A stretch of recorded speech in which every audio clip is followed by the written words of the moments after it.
So the body support, which is this one and this one, are now done. Surprisingly, no bolts broke. Bushings are all in there, greased up, impacted down. They're golden. Now I've got to do the core support bolts, which I found out go from the inside above the frame rail somehow. Actually, I don't know how they go. It's going to go from the front. I know it is. I'll have to take his valance off. So I'll go and make sure he wants me to do that before I do this, because he might not want me taking that valance off. It may never go back on straight, just to pull that bolt and put the nut behind it. So I will definitely go check on that first and get me some hand cleaners, because I'm beat right now. Alright, so this last body bushing's giving me a fight. It is the next day, of course. And if you look in there, you see that bolt? Well, it's got a little washer spacer thing on it, and the only way to get it in the hole is with a pair of long needle nose through here, drop the bolt in, and then you got to sort of push the bolt up to slide your bushing in. Now, this can all be avoided if you got something that's not crispy, and you can take the lower valance off. But this lower valance, if I went to take it off right now, I'm sure every single one of the captive bolts would just break. So we're not going to do that.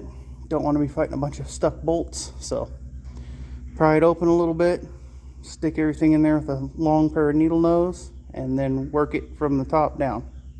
That's all you can do. You can see now we are off the lift. This shock is done. The other one, this one goes in the rear of the tire. The other one goes on the front of the tire. Can't get to it when you're on the lift. Anyway, I also have to drop this lower control arm, pull this spring, because we got 2-inch drop springs from UMI. That's 305 OF. Those are OnlyFans springs. Yeah, OnlyFans of fire chickens. But yep, we're getting ready to drop the front 2 inches, so that way it don't look like it's, you know, well, like this, jumping the river. But got a new shocks, and also we got new calipers. Rotors got to be turned. Yeah, so a lot to do today. Maybe I can get it done today. We'll try, depending on the rust.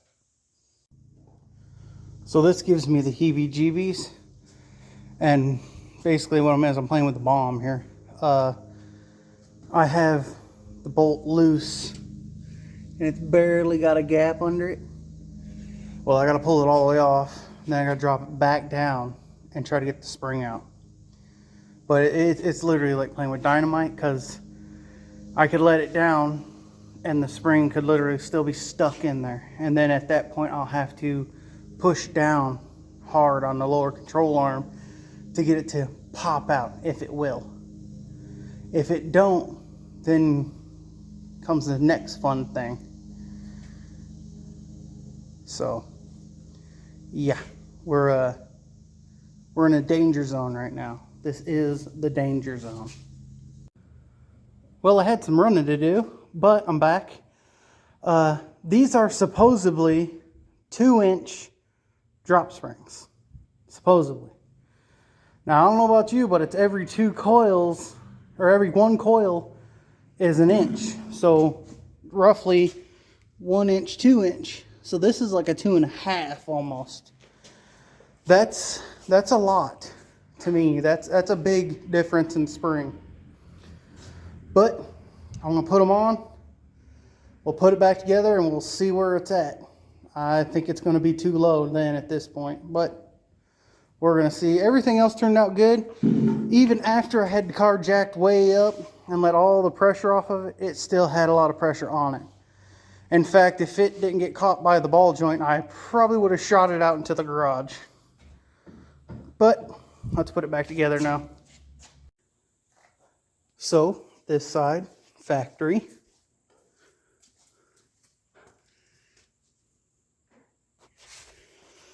The other side, supposed 2-inch drop, more like 3.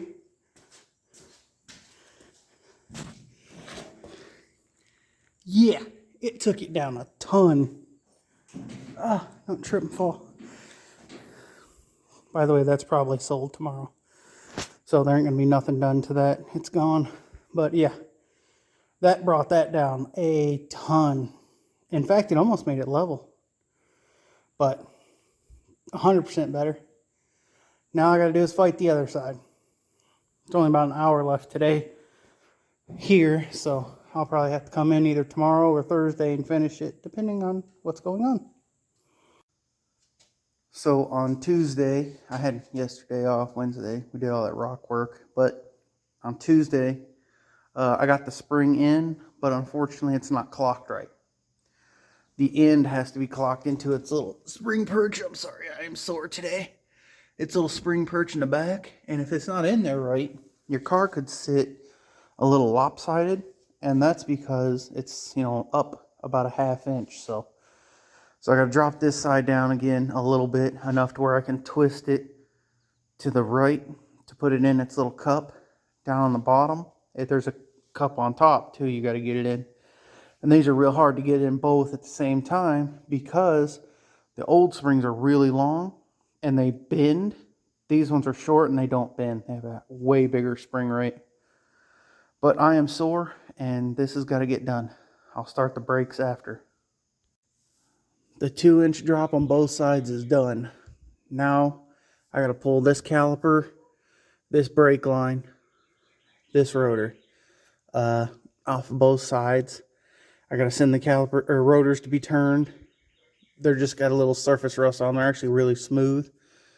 We got new calipers and new lines for both sides. This up here does not look like it's going to be fun to get apart or get off there without breaking it. These will come off no problem. Just got to get the right size Allen, of course. And yeah, we'll have these sent to the machine shop. Not machine shop, but our local paint guy, Parts and Paints. Doyle does them. So we'll have them turned both sides. And this thing will be front brake delicious after that. So got the rotors off both sides. Just sent them off to the machine shop, or, well, part guy. And you won't believe how fast we're going to change this thing around. We don't even want this 350 anymore. This paint needs fixed. We might even take the wing off of it. I'll show you. Let's show you how fast this can get done.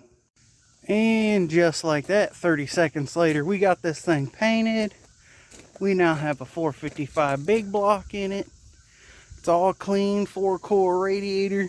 It's like a brand new penny, baby.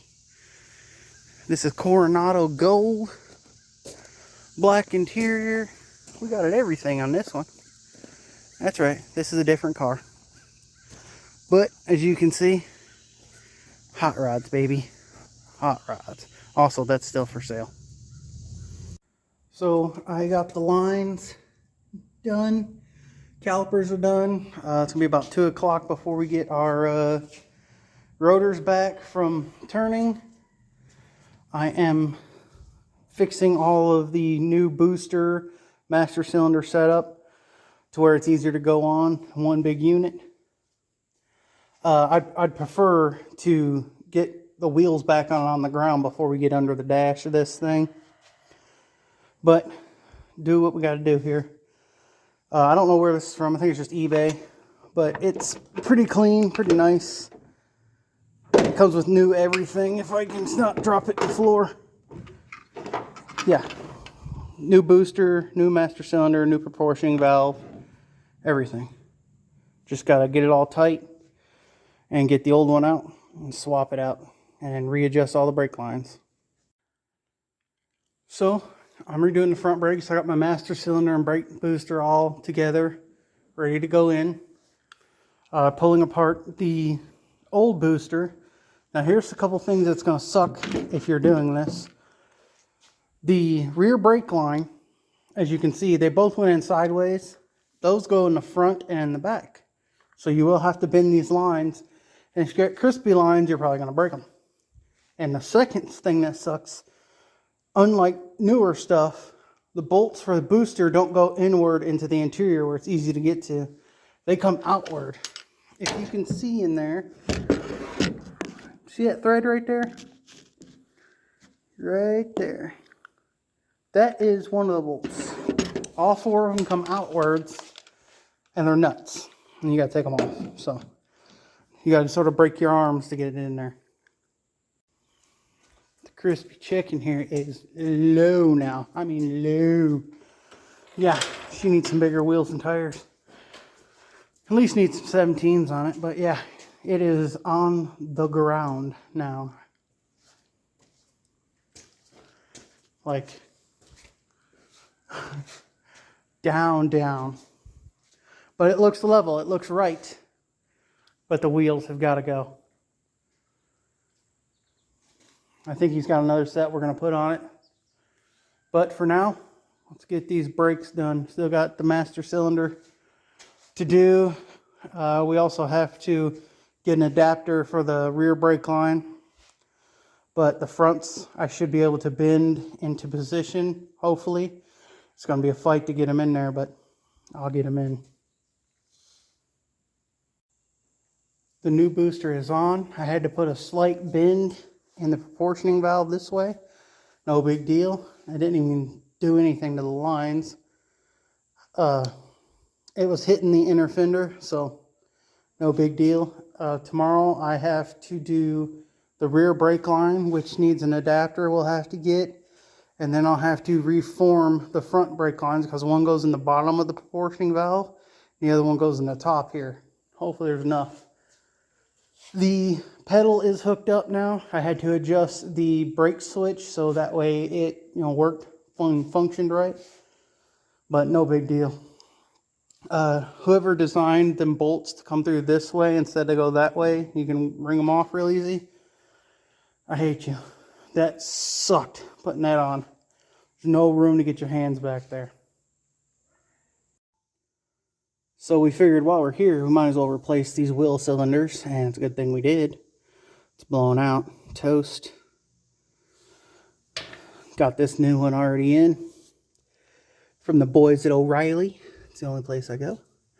But yep, I redid the other side already. This side's almost done.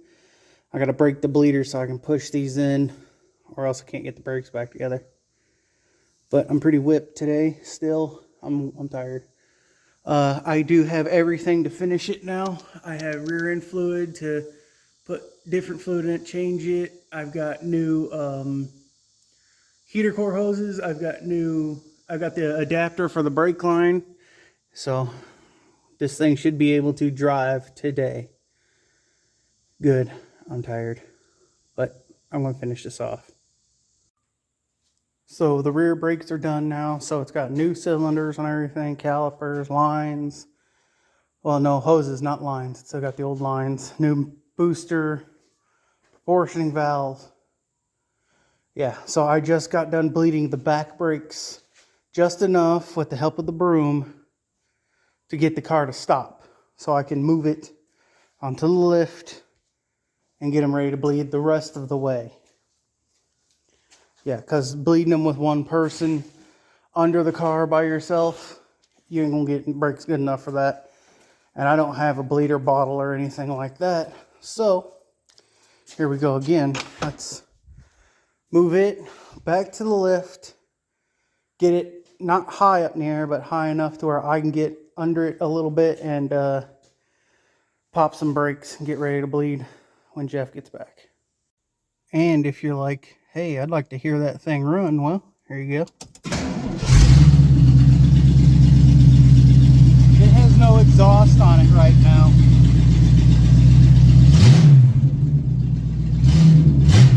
But it is a mean 350 in this car.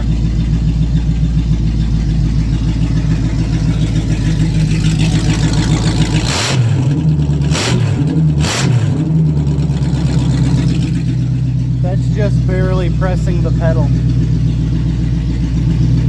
Just got dummy lights and stuff. Fuel gauge, all the fuel systems new. It was an AC car, but we're taking it off. Old Kenwood. in not too bad a shape. That is the end of the week for me. I am beat. Last thing I did was change the oil on the Ram, swap wheels on the Firebird. They're not staying on there. He don't like them, so no big deal. But brakes are done, body bushings are done, master cylinder, everything. I basically did all that stuff. It's done. It's been a long week. Yeah, did the gravel at my house, or the rock. Changed the oil on that. And Monday, I got to change an axle tube on this. So, yeah. More fun, but I'm dead. I'm tired. I got to go to O'Reilly's and pick up a relay for the 41. And tomorrow's a car show in Middlesboro. I don't know. Probably going to go, but I'm tired right now, so we'll find out. Hopefully it's later in the day.